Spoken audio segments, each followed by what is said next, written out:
Bonjour et bienvenue dans ce nouvel épisode dans lequel on va aborder une notion et surtout une problématique qui touche 80% des entrepreneurs au moins, et ce peu importe leur niveau entrepreneurial. Donc si tu écoutes cet épisode, il y a de fortes chances que tu sois concerné, et paradoxalement, c'est quelque chose dont on parle très peu. C'est la raison pour laquelle j'ai voulu aborder ce sujet aujourd'hui, et la raison également pour laquelle je vais t'apporter une solution à cette problématique. Et cette problématique est, attention, roulement de tambour, l'anxiété financière, ou la peur notamment de manquer d'argent. Et on va voir que cette anxiété financière va se manifester de manière complètement différente en fonction de ton niveau entrepreneurial. Par exemple, ça peut être la peur que ton business actuellement stagne, régresse, voire pourquoi pas s'écroule. Également, ça peut être la peur que tu ne génères pas assez de chiffre d'affaires pour pouvoir payer tes équipes, tes closers, tes coachs, tes freelances, etc. Et forcément, à partir du moment où tu as une peur, généralement, tu ne prends pas forcément les meilleures décisions pour ton activité.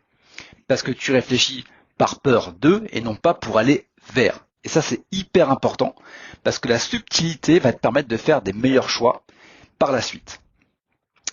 Donc, à partir du moment où tu as une peur, et je pense que si tu es encore là avec moi maintenant, c'est que tu t'es dit, ouais, effectivement, moi aussi je l'ai.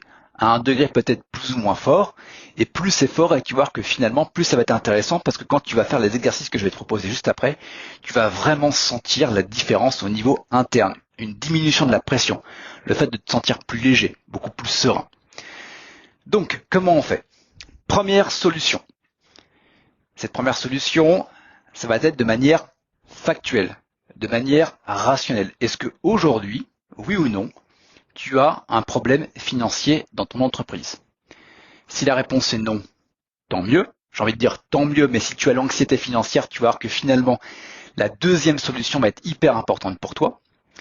Et si oui, pour le coup, il y a toutes les raisons que tu l'aies. Donc en gros, tu prends un papier, tu prends un crayon et tu te demandes, ok, d'où vient ce problème d'argent ? Est-ce que c'est un problème de surinvestissement ? Est-ce que c'est un problème d'acquisition, de marketing, de vente ? Bref, peu importe. Ça, toi seul le sais par rapport à ton activité, mais je t'invite quand même à te poser.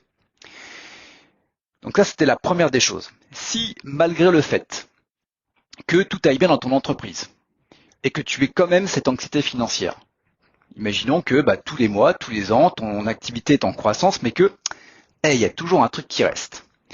Imagine que, peut-être qu'aujourd'hui, tu as bien évidemment des problèmes financiers par rapport à ton entreprise, mais au niveau émotionnel, tu sens que ça prend beaucoup trop de place.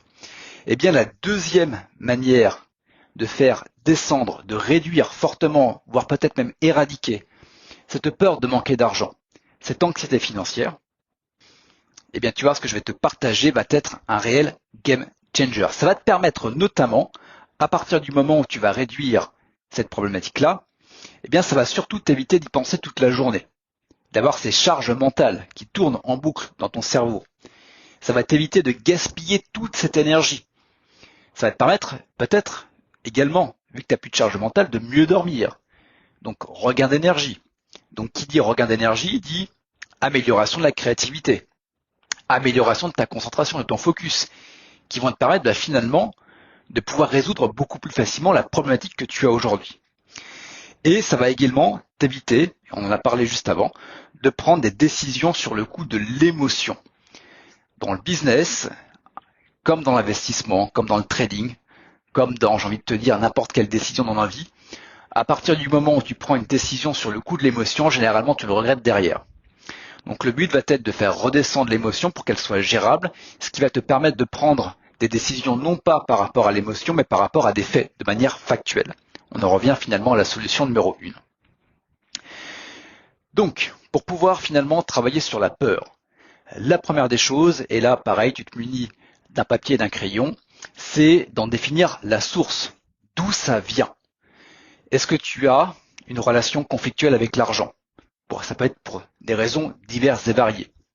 Ça peut être par exemple parce que tu as déjà vécu un manque d'argent dans ton activité auparavant, ou que tu as déjà eu un entrepreneur, un concurrent, un associé, une personne que tu connais, manquer d'argent,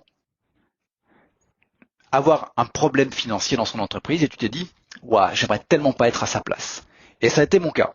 Par exemple, j'ai eu cette anxiété financière pendant un certain temps. La raison était très simple. À l'époque, ça date de 2014, donc c'est pratiquement 10 ans à l'heure à laquelle j'enregistre cet épisode. J'étais dans le domaine de l'affiliation et de la vente de liens, dans le domaine du voyage. Donc je créais des sites internet. Donc j'ai créé des sites internet dans le domaine du voyage, donc voyage généraliste. Et j'avais tout un portefeuille de prestataires à qui je vendais des liens. Donc j'écrivais des articles, je mettais un lien sur des assurances pour le voyage, sur des comparateurs de vol, ce genre de choses-là. Et du jour au lendemain, Google a changé son algorithme. Tout le monde s'est fait taper dessus, notamment les personnes à qui je vendais mes prestations, et tout le monde a arrêté d'acheter des liens. Et je suis passé de plus de 2000 € par mois à 200 €, du jour au lendemain en l'espace de 24 heures. Et donc forcément, ça, c'est resté implanté à l'intérieur de moi. Ça a duré pendant des années, et ça m'a bouffé un petit peu également mon énergie, parce que malgré le fait que mes business par la suite allaient bien, j'avais tout le temps peur que ça se casse la gueule du jour au lendemain. Malgré le fait que tous les feux soient ouverts, j'avais toujours cette obsession de vouloir travailler. Encore. On ne sait jamais. On va encore remettre une sécurité, et encore une autre, et encore une autre. Ce qui faisait que je passais le plus clair de mon temps devant mon écran à travailler au lieu de profiter de mon style de vie. Jusqu'au jour où j'ai décidé de travailler dessus, et je vais t'expliquer ça juste après. Et à quel point finalement ça a changé beaucoup de choses. Également, si c'est pas forcément un problème au niveau entrepreneurial, ça peut revenir plus loin dans le passé. Et généralement, papa, maman, l'entourage familial, qui pouvait peut-être avoir une relation conflictuelle avec l'argent. Ça peut être par exemple, l'argent ça pousse pas sur les arbres. Les riches, c'est des méchants. L'argent c'est pas bien. Etc., etc. Tu vois tout ce genre de vocabulaire qui, quand on était petit, peut-être nous paraissait insignifiant, mais ça a été s'imprimé au niveau de l'inconscient. Et on se demande maintenant, avec notre corps d'adulte, pourquoi est-ce que ça fonctionne pas? Simplement parce que, quand tu étais plus jeune, il y a des mécanismes, des programmes qui se sont implantés dans ton inconscient malgré toi, et qui tournent en toile de fond, malgré le fait que, tu es grandi, et malgré le fait que, pour toi, tu as envie de gagner de l'argent, mais derrière, tu as ces programmes-là, qui derrière, te réfrènent. Donc, pour pouvoir t'en débarrasser, c'est simple et pas facile à la fois. C'est la raison pour laquelle si vraiment tu veux travailler dessus, je t'invite simplement à prendre contact avec moi. Tu as le lien quelque part autour de cette vidéo. Mais je t'invite quand même à commencer l'exercice de ton côté. Donc, première étape, ça va être de définir le moment, la source de cette peur-là. Comme je dis, ça peut être le fait que tu aies déjà vécu cette situation-là. Ça peut être le fait que tu as déjà vu quelqu'un finalement être dans cette situation-là, je vais y arriver, ou ça peut être une relation conflictuelle avec l'argent quand tu étais plus jeune.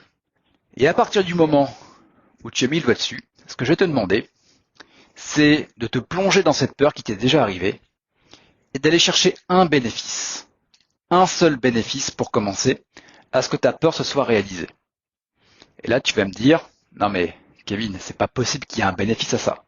Et c'est bien parce que tu viens d'avoir cette réflexion-là que je te demande d'aller en chercher un. Et pour t'aider, je vais donner des pistes. Ça peut être finalement quelle capacité, quelle qualité, quelle compétence ça t'a permis de développer. De qui est-ce que tu t'es rapproché? Par qui t'as été soutenu? Qu'est-ce que tu as développé? En quoi ça t'a rendu plus forte?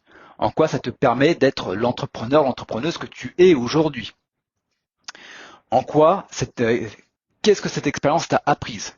Par exemple, le fait d'avoir tout perdu en 2014, ça m'a permis de rencontrer deux personnes qui sont maintenant mes amis et qui m'ont permis de passer à un niveau supérieur en termes de revenus. Je suis passé de 2000 € en travaillant beaucoup à 2, 3, 4, 5 000 €, voire pratiquement 9 000 € avec des sites d'affiliation au bout de 5 ans.